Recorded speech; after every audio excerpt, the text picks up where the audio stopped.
If you remember back a few sessions ago, we spoke about the first commandment in the Quran, where Allah subhanahu wa ta'ala says, after speaking about the difference between those who are believers and those who are disbelievers and the hypocrites, Allah subhanahu wa ta'ala issues the first commandment in the Quran, chronologically speaking, canonically speaking.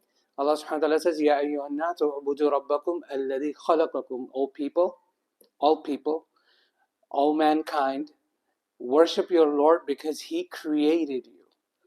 It's not a coincidence that Allah subhanahu wa ta'ala speaks about Him as a creator first in the Quran, or just Him addressing Himself and introducing Himself as the creator. If, let's say, you lose your memory and you forget everything about yourself, and you suddenly wake up, and let's say in an empty room, there's nobody around. Let's say there's no bed or anything like that. It's just a room, four walls or something, no window, nothing to see outside. What are you going to think? What would be some of the things that might come into your mind? You don't remember anything in the past. Who am I? Right? What else you would... So you would have kind of some sort of a self-identity. What else would you know about yourself? Yeah, where are you? How did I get here? Yeah, how did I get here? Wherever here is, right? And those kinds of things. Those are called existential questions. Existential questions. For example, why do I exist? How do I exist? How long will I exist? Will I exist forever? Or will I cease to exist? Those kinds of things. Very high level. There are tons of other questions you can ask in different ways. For example, what is the meaning of life? What is my purpose here? Islam answers all those questions. Absolutely addresses all those questions directly in the Quran. Answers to all those questions. You don't have to go anywhere. You're never left confused in Islam. Where did I come from? Where am I going? What I should be doing? What's going to happen to me later? Etc., etc. And one of the most fundamental questions is, if you have anything that exists, who created it? Who made it? Right? If you look at a watch, you're going to ask, who made this watch? What's the brand name? Which company it came from? Etc., etc. Extremely important. So it is no coincidence that Allah subhanahu wa ta'ala as the Khaliq, as the creator, is addressed multiple times in the Quran, and the Quran canonically starts with the creator. And then after Allah subhanahu wa ta'ala talks about all of His blessings on the previous page, then Allah subhanahu wa ta'ala says, كَيْفَ تَكْفُرُونَ بِاللَّهِ. This is what we talked about last time. How can you disbelieve in Allah? وَكُنْتُمْ أَمْوَاتًا فَأَحْيَاكُمْ. And you were dead, meaning you didn't exist. فَأَحْيَاكُمْ. I gave you all life. ثُمَّ يُمِيتُكُمْ. Then you will die. ثُمَّ يُحْيِيكُمْ. Then you will rise back up, day of resurrection. ثُمَّ إِلَيْهِ تُرْجَعُونَ. And then you will ultimately return back to Him. Answers all of the existential questions. How do I exist? Why do I exist? What will happen to me after? Etc., etc. Right there in just one ayah. That's just an example. Then Allah subhanahu wa ta'ala says, هُوَ الَّذِي خَلَقَ لَكُم مَا فِي الْأَرْضِ جَمِيعًا. He's the one who made everything on this earth for you. So Allah subhanahu wa ta'ala again talking about creator. Now, after speaking about the creation of earth and in a hint, creation of the universe, now Allah subhanahu wa ta'ala moves into the story of the creation of the first human being, Adam alayhi salam. Okay, so those are the ayat just one ayah we will cover today, just one ayah. It's really deep. I've been really scared to do this because there's so many tangents to go into it. This is not meant to be a complete story of Adam alayhi salam. We're just going to go ayah by ayah, and whatever it says, we're going to go by it as it pertains to the context of the surah or the context of the passages, what is relevant. Because whatever comes in the Quran when it comes to stories, since this is essentially the first direct story in the Quran, Allah subhanahu wa ta'ala, Quran is not a storybook. So the stories are not there for the purpose of storytelling. The stories are for us to learn lessons from. So we are going to focus on those as the ayat come, and not so much on completing the stories of the prophets or anything like that. That is not the purpose. So Allah subhanahu wa ta'ala says, now this is on a new page. وَإِذْ قَالَ رَبُّكَ لِلْمَلَائِكَةِ.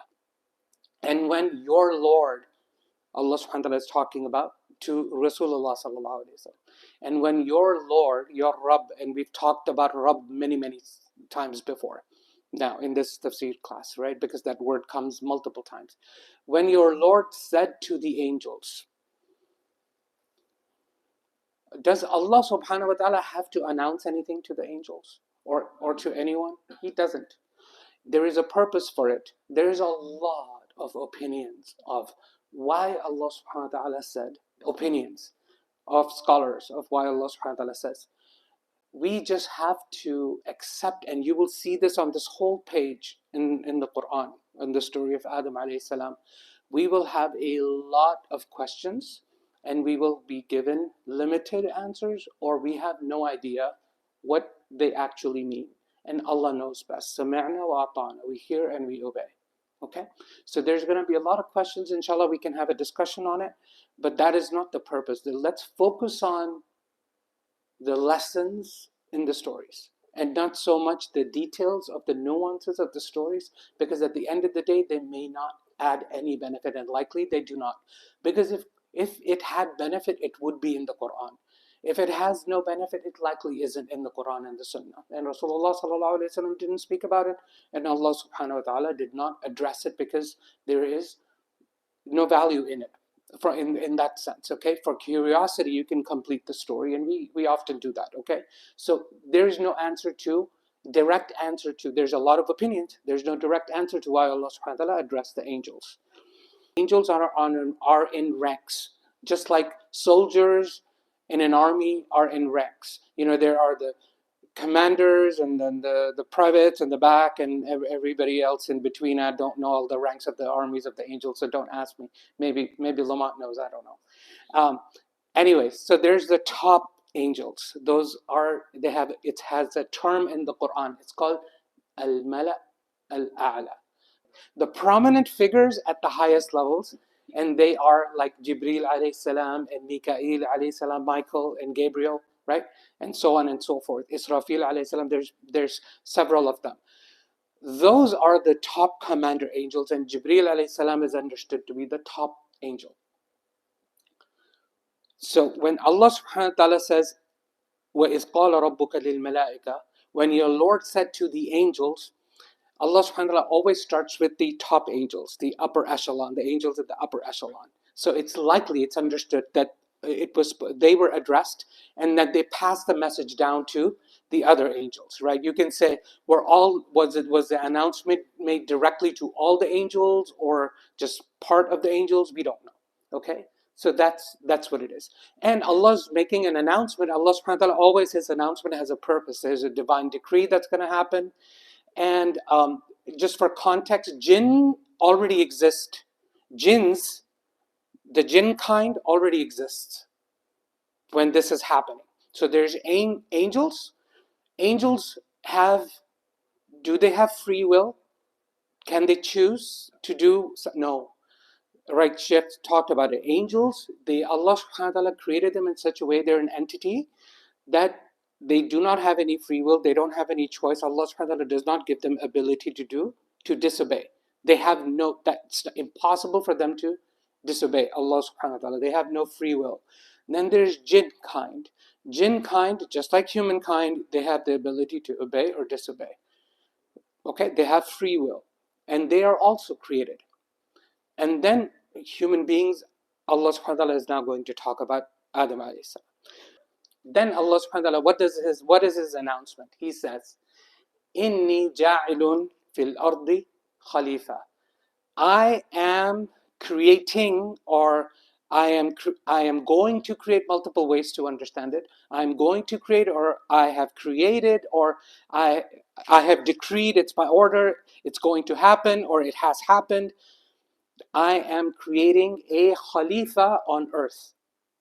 So earth exists already. So we understand earth exists, ard exists.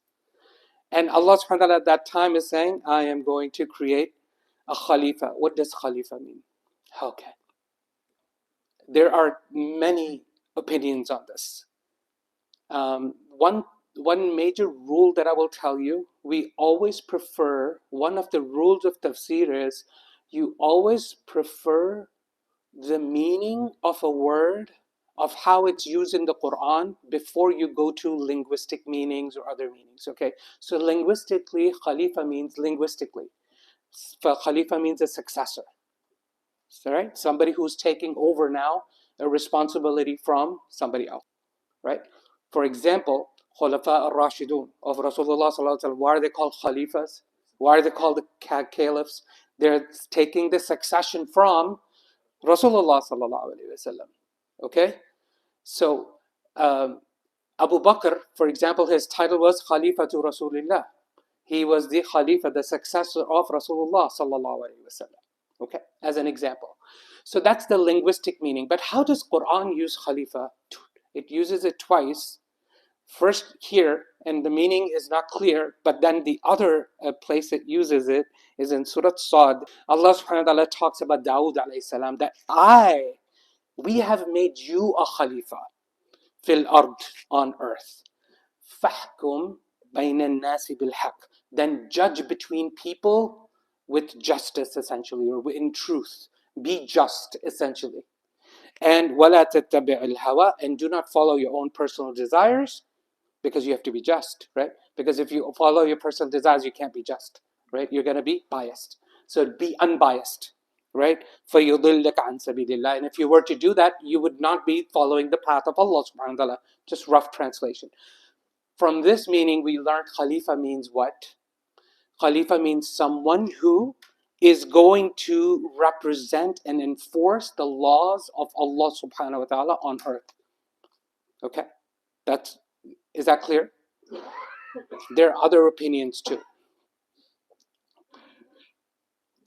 Remember I told you angels existed, earth existed, the jinn kind existed. There were other creations too. There's weak opinions, but these are opinions I'm just going to share with you. There were some creations on earth before Adam alayhi salam.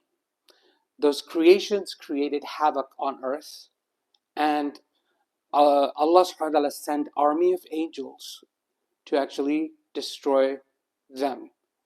Those I'm just going to leave it at that.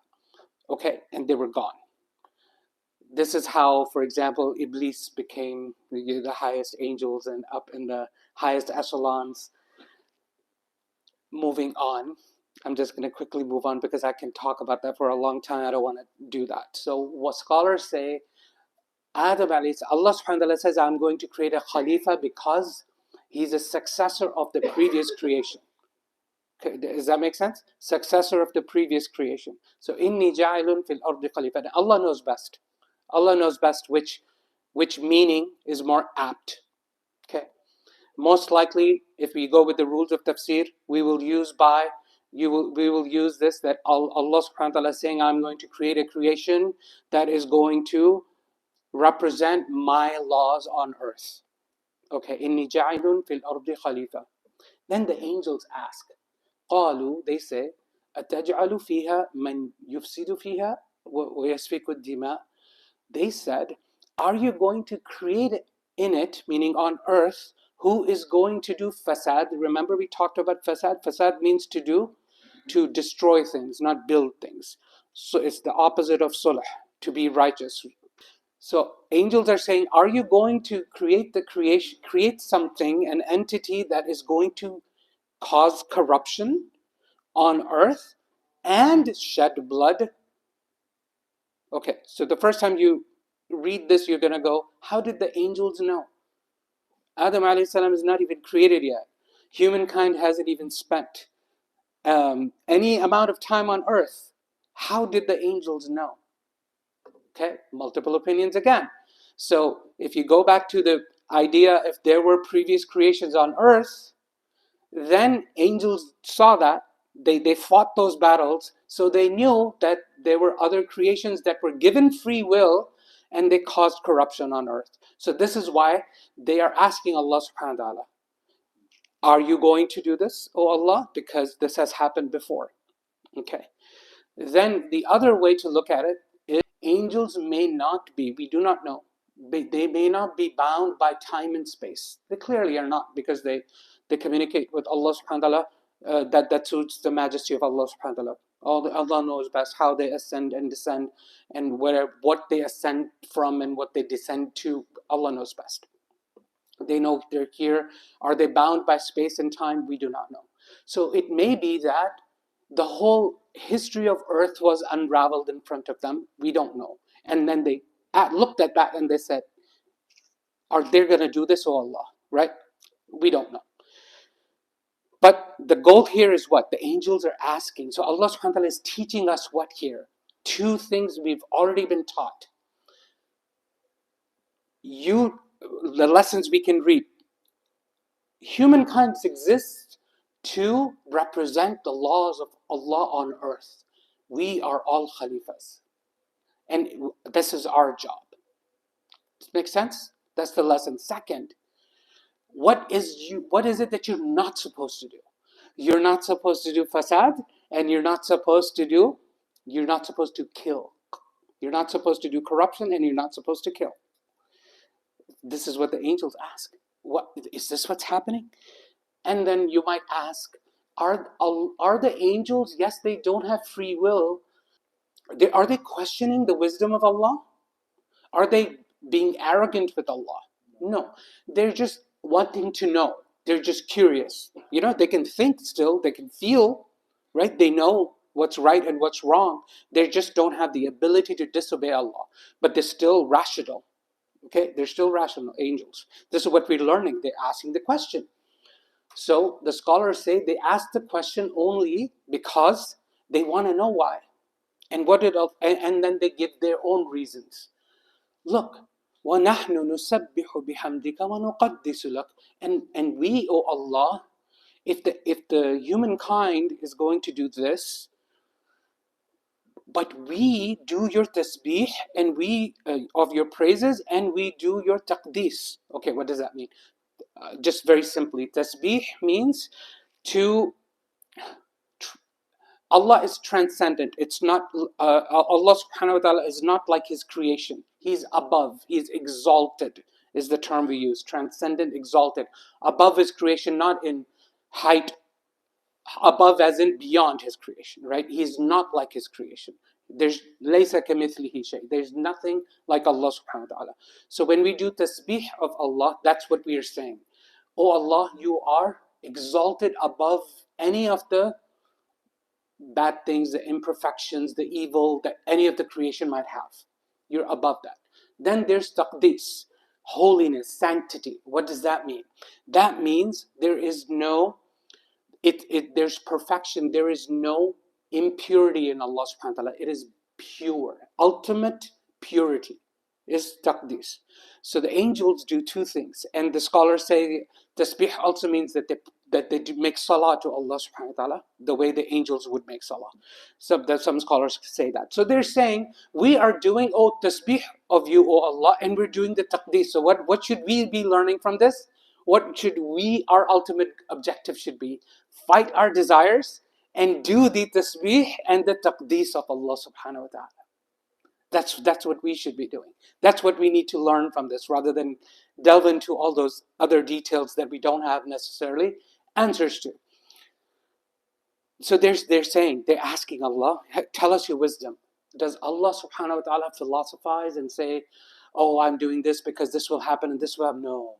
Allah subhanahu wa ta'ala just says this. Qala, Allah says, Inni a'lamu ma la ta'lamun. I know what you do not know. End of story. No ifs, buts, this, then, other. So Allah subhanahu wa ta'ala here, as if on purpose, stumping us that you're going to have all these questions and you're not going to have any of those answers. And I know, and you don't know. Okay? So we'll just end here, inshallah. Subhanakallahumma wa bihamdika wa ashhadu an la ilaha illa anta wa astaghfiruka